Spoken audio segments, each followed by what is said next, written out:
नमस्ते। कहानियाँ दिल की में आपका एक बार फिर से स्वागत है। ज़िंदगी में हम बहुत से लोगों से मिलते हैं, कुछ जो हमारे साथ रहते हैं और कुछ जिनसे हम बिछड़ जाते हैं। पर क्या होता है जब एक ही इंसान हमें बार बार मिलता रहे? आज की हमारी कहानी कुछ ऐसी ही घटना के बारे में है। तो चलिए शुरू करते हैं आज की कहानी, ज़िंदगी की पहेली। रिया और कबीर की पहली मुलाकात बेहद साधारण तरीके से हुई, उनके स्कूल की असेंबली में। रिया जो मोटे चश्मे लगाती थी और हमेशा एक जिज्ञासा के साथ जीवन को देखती थी, पहेलियां सुलझाने में उसकी बहुत रुचि थी। दूसरी तरफ कबीर क्लास का सबसे मस्खरा बच्चा था, जो हर साधारण पल को हंसी में बदलने के तरीके ढूंढ लेता था। उनकी पहली बातचीत एक क्लासिक कबीर शरारत से शुरू हुई। उसने रिया की गणित की किताब की जगह एक कॉमिक्स रख दी, जिससे रिया ने कक्षा में सवाल करने की बजाय हंसना शुरू कर दिया। समय के साथ उनकी दोस्ती बढ़ने लगी। कबीर की हास्यप्रियता ने रिया की गंभीरता को संतुलित किया और रिया का शांत स्वभाव कबीर की शरारतों को स्थिरता देता था। वे एक दूसरे के सबसे अच्छे दोस्त बन गए और अक्सर पकड़े जाते थे, कभी लाइब्रेरी में खाने का सामान लेके जाने के लिए, तो कभी क्लास के बीच में बातें करने के लिए।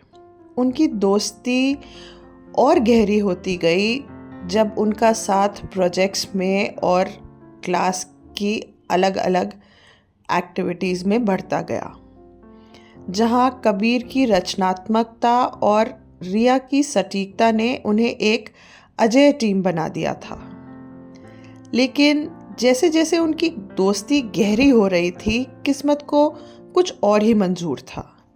रिया के पिता का ट्रांसफ़र दूसरे शहर में हो गया था और वो स्कूल छोड़ के जा रही थी।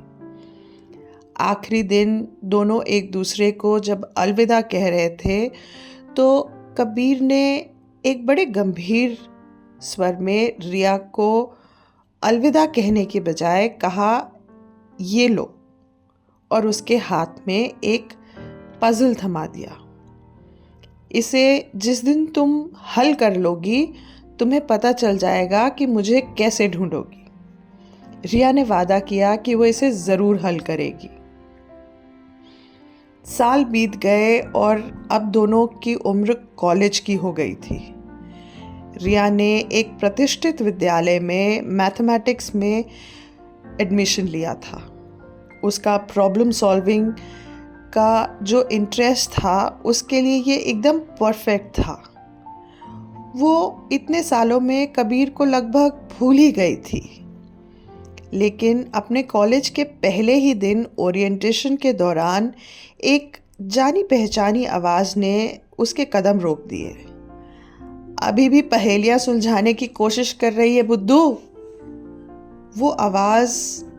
रिया ने मुड़कर देखा तो उसके पीछे वो खड़ा था, कबीर। दोनों एक दूसरे को देखकर हंस पड़े और उनकी दोस्ती की शुरुआत, जो बचपन में कहीं अधूरी रह गई थी, वो फिर से वैसी ही शुरू हो गई जैसे कि एक पल भी ना अलग हुए हों एक दूसरे से। कॉलेज के प्रोजेक्ट्स और इवेंट्स में उनका साथ पहले जैसे ही था। एक इवेंट के लिए जब रिया ने ट्रेजर हंट के आयोजन की जिम्मेदारी ली, तो कबीर ने उसको एकदम सीरियस स्वर में आकर कहा कि उसके वो सारे क्लूज टेस्ट करने में मदद करेगा। रिया को ये सुनकर अच्छा लगा, क्योंकि वो घबराई हुई थी। पर कबीर अपनी शरारत से बाज आने वालों में नहीं था। उसने वो क्लूज ढूंढने के बहाने से रिया को खूब परेशान किया, कभी खुद गायब होके, कभी उसे ये डरा के कि ये तो मिल ही नहीं सकता। ये सब हंसी खेल करते करते कबीर एक बार फिर से गायब था। रिया जब उसे ढूंढते हुए कैंटीन में पहुंची तो उसे समोसे खाते हुए पाया। मैं बस अगले चैलेंज के लिए एनर्जी इकट्ठा कर रहा हूँ, उसने मजाक में कहा। रिया ने उसको झूठी नाराज़गी से परेशान करने का मौका नहीं छोड़ा। दोनों का हंसी मजाक ऐसे ही चलता रहा और आखिरकार कॉलेज ख़त्म होने का समय आ गया और एक बार फिर दोनों के रास्ते अलग हो गए। रिया अपनी पढ़ाई के लिए देश के बाहर जा रही थी, पर कबीर देश में ही रहकर अपने इवेंट मैनेजमेंट के टैलेंट को परखना चाहता था। सालों बाद रिया अपनी नई नौकरी में एक मीटिंग में गई तो वहाँ के टीम इंचार्ज ने उसको पूरी टीम से मिलवाते हुए प्रोजेक्ट हेड से जब मिलवाने के लिए उसका ध्यान आकर्षित किया तो वो एकदम ठहर सी गई। कमरे के सामने खड़ा व्यक्ति जो इवेंट की योजना के बारे में बातें कर रहा था वो और कोई नहीं था पर कबीर था। एक बार फिर किस्मत ने दोनों को एक दूसरे से मिलवाया था, पर क्या ये बात इसके आगे बढ़नी थी?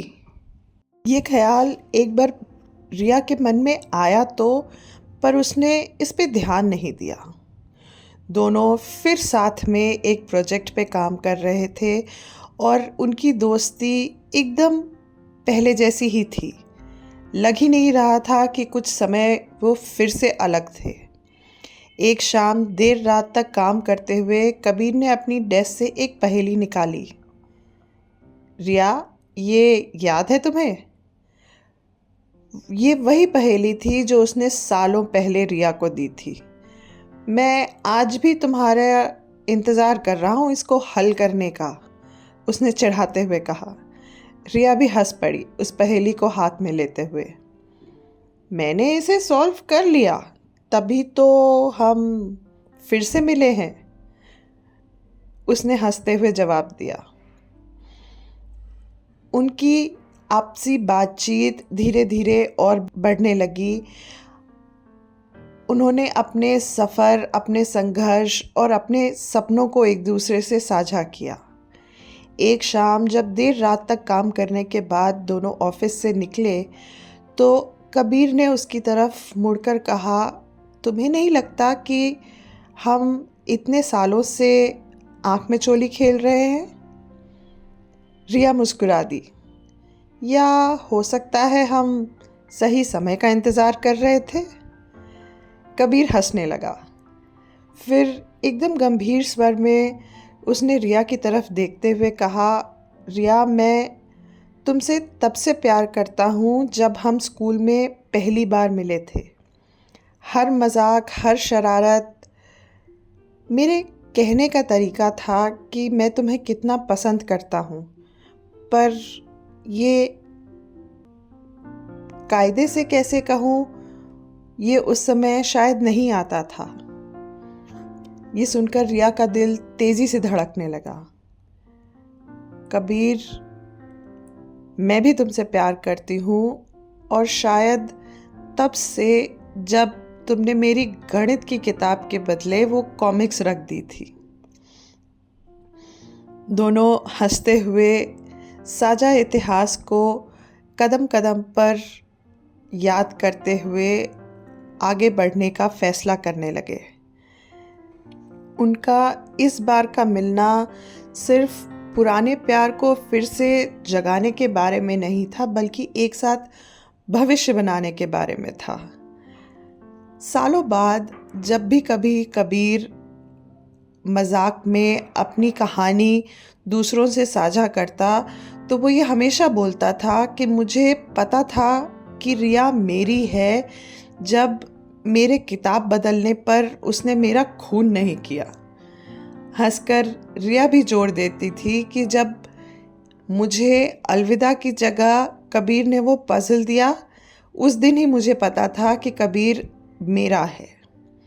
उनका प्यार जो दोस्ती, जुदाई और सहयोग से गुजरा था, नियति की ताकत और खुशमिजाजी का एक गवाह था। आशा है आपको हमारी आज की कहानी पसंद आई होगी और कमेंट्स में हमें ज़रूर बताइएगा अगर आपने कभी ऐसी कोई कहानी जी है। धन्यवाद।